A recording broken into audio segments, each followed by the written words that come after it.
have done well, my apprentice. Back in 2008, LucasArts launched a brand new entry into the Star Wars saga in the form of The Force Unleashed. The game boasted an advanced new enemy AI, brand new ways to use the Force, and some awesome looking environmental destruction. But perhaps most importantly, the game delivered an extremely interesting new story, looking to bridge the gap between the prequels and the original trilogy.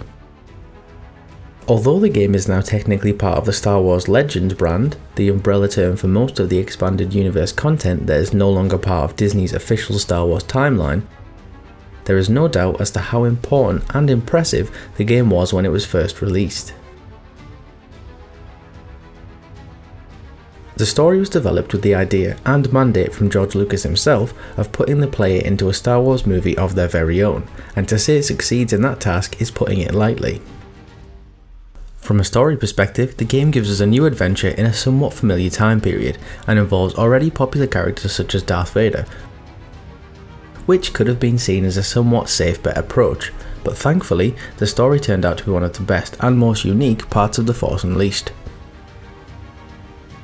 It was one of the first on-screen versions of a Vader who schemed against his master like a true Sith Lord, and introduced us to the idea of the Empire creating the rebellion, adding a great tinge of irony to the Emperor's plans. What really makes the story a truly Star Wars adventure are the abundance of typical series tropes. From the conflicted and powerful Force user, to the badass pilot, the wise old Jedi Master, and a faithful droid companion. All of these tropes, however, have a new edge to them. Master Kota is a significantly more war-torn and grittier Jedi than we've seen before.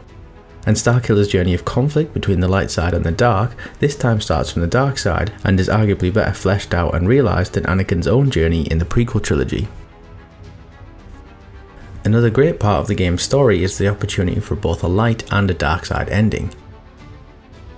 The light side sees Starkiller make the ultimate sacrifice and go on to truly inspire the rebellion against the Empire, whereas the dark side ending looks at what would happen if Starkiller fully gives into the dark side and takes Vader's place as the Emperor's right-hand man.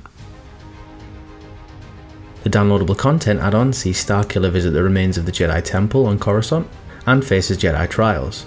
This gave us one of our first real glimpses at what the trials of a prospective Jedi looks like, as well as bringing back a number of important Star Wars characters for cameos. The other two story-based DLCs focus on the non-canon dark side ending to the main game, where we see a Vader-esque Starkiller sent to Tatooine to hunt Obi-Wan Kenobi, and then to Hoth to take on Luke Skywalker. But what really makes The Force Unleashed shine is how it succeeds on not just a story level, but a gameplay one as well. Gameplay is of course crucial to the success and enjoyment of any game, regardless of its looks or story.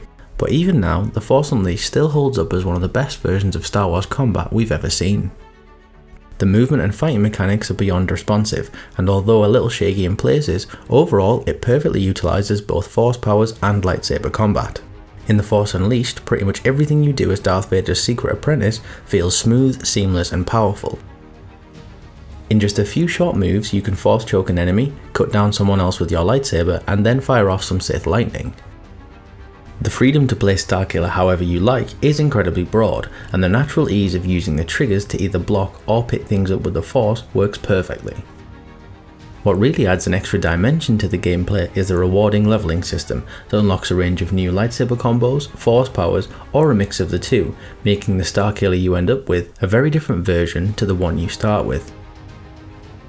A number of sequences from the game went on to become some truly iconic scenes, with Starkiller pulling the Star Destroyer from space being one of the single most powerful things we've seen a Force user do in the entire franchise. Overall, The Force Unleashed succeeds on a number of fronts, and although at its heart it's ultimately a somewhat simple hack and slash game with some Force powers added in, it manages to feel like so much more thanks to a great leveling and combat system, some truly next level Force powers, and a compelling story. Absolutely everything about The Force Unleashed feels perfectly Star Wars, and over a decade on, the legacy of The Force Unleashed remains, with it more than fulfilling its mandate of putting the player into their very own Star Wars movie.